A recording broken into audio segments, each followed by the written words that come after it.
Bonjour tout le monde, c'est Gaëlle de Porter Bébé en toute confiance. Alors aujourd'hui une petite vidéo prévention, parce que je suis une maniaque de la sécurité, étonnamment. L'enveloppé croisé et les écharpes tricotées. Donc c'est quelque chose qu'on voit très souvent, des bébés installés dans des écharpes tricotées, en enveloppé croisé. Donc je vais vous expliquer pourquoi il ne faut surtout pas. L'enveloppé croisé basique, entre guillemets, il n'y a qu'une seule couche de tissu sur le dos de bébé. Avec votre écharpe tricotée, vous devez avoir minimum 2 à 3 couches de tissu. Sinon, il y a un risque de chute. Alors, si on prend cette écharpe-là, d'une grande enseigne de puériculture, dans leur manuel, ils montrent justement un enveloppé croisé pendant déployé. D'ailleurs, vous voyez un petit mot, pas de réponse. Et je vais essayer de vous démontrer pourquoi c'est dangereux. Alors, quand je dis écharpe tricotée, ce sont les écharpes en jersey. J'essaie de vous montrer. C'est un tissu qui ressemble au tissu d'un t-shirt. C'est une maille tricotée. C'est ce qu'on appelle aussi les écharpes extensibles. Il y a des modèles avec élastane et d'autres sans élastane. Elles ne s'utilisent pas tout à fait de la même manière, mais je vous ferai pas mal de petites choses là-dessus. Les plus connues, par exemple, ce sont celles de Love Radius, anciennement GPM Bébé, qui, elles, contiennent de l'élastane. Et maintenant, quasiment toutes les marques de puériculture ont sorti une écharpe de portage. En général, ce sont des tricotés sans élastane en 100% coton.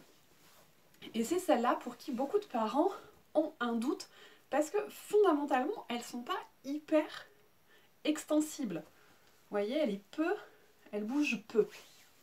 Par contre, contrairement à une écharpe tissée, on ne va pas pouvoir faire un serrage pli par pli. On n'a pas, le tissu ne s'y prête pas. Et pour faire un nœud en une seule couche, il faut pouvoir faire un pli par pli bien précis. Donc, je vais vous montrer.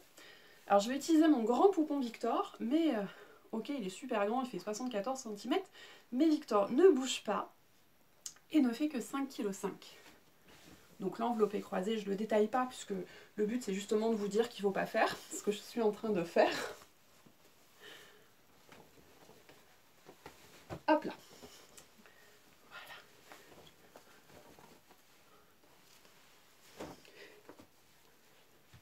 J'ai attrapé Victor. C'est quand même lourd, 5,5 kg.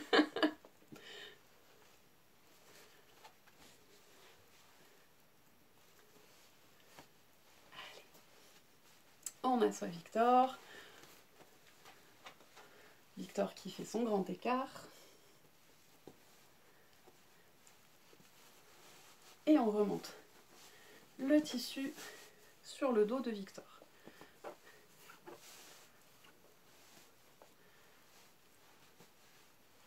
Et là, on va aller chercher. Voilà, on va faire le serrage. Et vous allez voir, je ne peux pas faire de pli par pli. Et quand je serre, du fait de la matière du tissu, ça ne sert pas, des masses.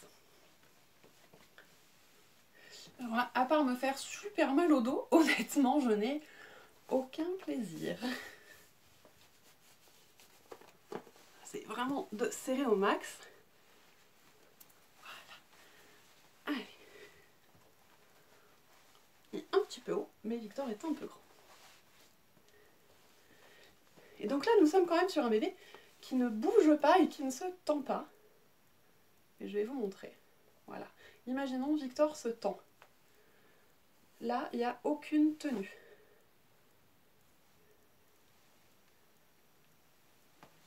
Voilà ce qui risque d'arriver. Pauvre petit Victor. Chose qui n'arrivera pas avec une écharpe tissée. Quand l'enfant va bouger, le tissu ne tiendra pas en place. Ça n'est pas possible. Donc avec une écharpe tricotée, vous ne me faites jamais ce nœud, s'il vous plaît. Voilà. Et pourtant, vous avez vu, j'arrive même pas. Vous voyez, même si je devais attraper mes pans là, j'arrive même pas vraiment à ramener du mou. On est vraiment sur le max. Ça me scie ici un max. Et il suffit que Victor gigote. Le tissu là, il tient pas. Il n'y a aucune tenue. Et s'il lève les bras pour sortir les épaules, il tombe. Et voilà. Donc on reparlera du coup plus tard dans d'autres vidéos des nœuds adaptés à ce type d'écharpe. Honnêtement, la tricotée sans élastane, c'est un petit peu caca-boudin comme écharpe. Donc c'est vraiment pas l'idéal. Donc si vous êtes en train de regarder pour acheter, évitez de les acheter. Après, si c'est une écharpe qu'on vous a prêtée, il y a des nœuds adaptés, mais pas celui-ci. Voilà, bah moi je vous dis à bientôt. Vous n'hésitez pas à partager et à me retrouver sur la page Facebook de Porter Bébé en toute confiance. Et puis vous pouvez aussi vous abonner à ma chaîne. À très bientôt. Au revoir.